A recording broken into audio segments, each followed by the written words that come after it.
Myanmar National Portal website မှာတင်ထားတဲ့ဖုန်းမပုံတွေနဲ့ပတ်သက်တဲ့သတင်းလေးကိုကျွန်တော်အရင်ဖတ်ပြမှာဖြစ်ပါတယ်။ဘုံဝဲဖုန်းဆက်ပစ္စည်းတက်တဲ့ကမ္ဘာပုံတင်စနစ်စီရစနစ်စတင်အသုံးပြုဆောင်ရွက်မှုအစီအစဉ်ကိုပြည်သူအသိပေးကြေညာခြင်းကမ္ဘာအချို့နိုင်ငံများတွင်မိုဘိုင်းလက်ကိုင်မှုဖန်ဆက်များပါဝင်မိုဘိုင်းဖုန်းကွန်ရက်အသုံးပြုဆက်သွယ်ပစ္စည်း iPad tablet network စသည်များ၏တဲ့မွေးအမှတ်သား IMEI ပေါ့ဗျာသူအရှိတော့ကတော့ International Mobile Equipment Identity အဲ့ဒီကုတ်ကိုတဲ့ဘုံဝဲဆက်ပစ္စည်းတက်တဲ့မှတ်ပုံနဲ့စနစ် CEI ဟာစနစ်ပေါ့နော် Central Equipment Identity Register ၌တဲ့မှတ်ပုံတင်ဖြစ်စေတဲ့တက်တဲ့ကွန်ရက်နဲ့ချက်သွယ်ဖြစ်စေတဲ့လုပ်ငန်းများဆောင်ရွက်လည်းရှိပါသည်တဲ့အပိုင်းနေမြန်မာနိုင်ငံတွင်မိုဘိုင်းဖုန်းလက်ကင်ဖို့ဟန်ဆက်အသုံးပြုသူများအနေဖြင့်စာရင်းဆောင်ရွက်နဲ့ကန့်ညွပြီးနိုင်ငံတော်သို့ကြားတဲ့ခုံငယ်များပေးဆောင်ထားသည့်မိုဘိုင်းဖုန်းလက်ကင်ဖုန်းဟန်ဆက်များကိုတဲ့ပြည်တွင်းတွင်ယုံကြည်စိတ်ချစွာအသုံးပြုနိုင်2016ခုနှစ်မတ်လပထမပတ်မှစ၍ဘုံမိုဘိုင်းဆက်ပစ္စည်းတက်တဲ့ကမ္ဘာပုံတင်စနစ် CIR စတင်အသုံးပြုဆောင်ရွက်သွားမည်ဖြစ်ပါသည်အများပြည်သူတို့လက်ရှိအသုံးပြုနေသောမိုဘိုင်းလက်ကင်ဖုန်းဟန်ဆက်များကိုတဲ့အခွန်ပေးဆောင်မလိုအပ်ပဲလက်ရှိအသုံးပြုရန် CIR စနစ်ကိုခွင့်ပြုထားခြင်းတွင်အလိုလျောက်ထည့်သွင်းသွားမည်ဖြစ်ပါသည်အဆိုပါခွင့်ပြုခြင်းတွင်ပါရှိနိုင်တဲ့အတွက်2026ခုနှစ်မတ်လ31ရက်နေ့နောက်ဆုံးထားပြီးဆက်သွယ်ကွန် MPT အတန်ယူနိုင်မိုက်တဲများ၏စင်ကန့်များကိုတဲ့မိုဘိုင်းဖုန်းဟန်ဆက်အတွင်းထည့်သွင်း၍ဖွင့်လှစ်အသုံးပြုထားရန်လိုအပ်ပါသည်အပိုက်လေး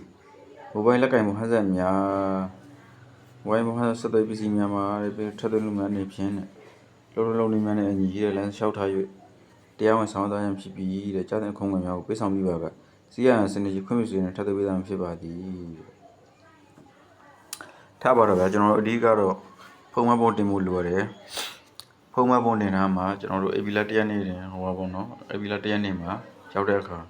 ဖုန်းပိတ်သွားတာတို့ဖုန်းဆက်မရတာတို့အဲ့လိုမဖြစ်တော့ပဲဖြစ်မှာပေါ့နော်အဲ့ဒါကြောင့်ဒါလည်းကျွန်တော်တို့နိုင်ငံတော်အစီအမံဖြစ်တဲ့အတွက်ကျွန်တော်လှုပ်ဆောင်မှာဖြစ်ပါတယ်အဲ့ဒီအတွက်အကယ်၍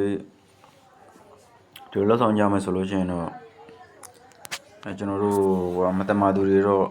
အလိုလိုပေါ်ပေါက်လာမှာဖြစ်ပါတယ်ပေါ့နော်အရင်လို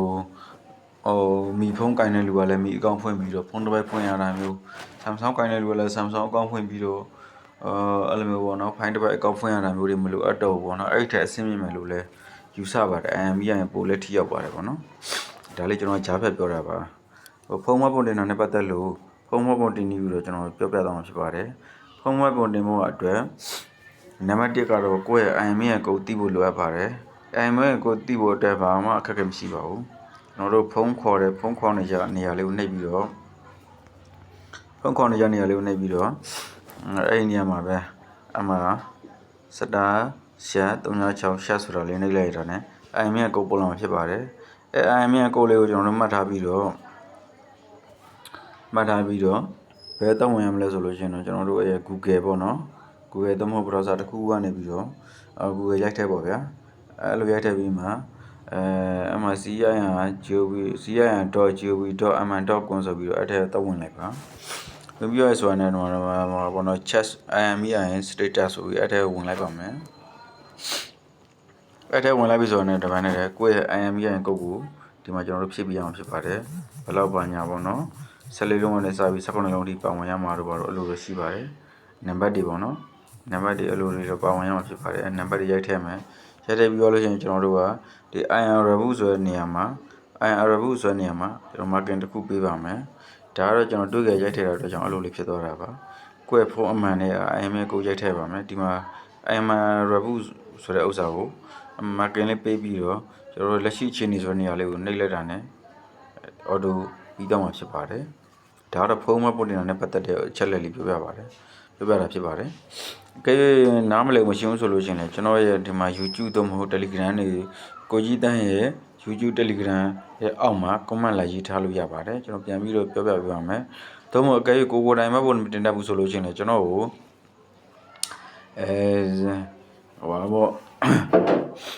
star share 0806ပေါ့နော် share အဲ့ဒါနေပြီးတော့ပေါ်လာတဲ့ IMEI ကုတ်လေးကိုကျွန်တော် screenshot ရိုက်ပြီးတော့ကျွန်တော် Telegram တော့မဟုတ် YouTube မှာလာပို့ထားမယ်ဆိုလို့ရှိရင်ကျွန်တော်ကိုယ်တိုင်ပဲပို့တင်ပေးလို့ရပါတယ်ခင်ဗျာအဲ့ဒါလေးပြောပြပေးတာပါအားလုံးကျေးဇူးတင်ပါတယ် ကျွန်တော်ချစ်တဲ့ပရိသတ်တွေလည်းကျွန်တော် join လုပ်လို့ရပါတယ်ခင်ဗျာကျွန်တော်ကတော့ကိုကြီးတန်းဖြစ်ပါတယ်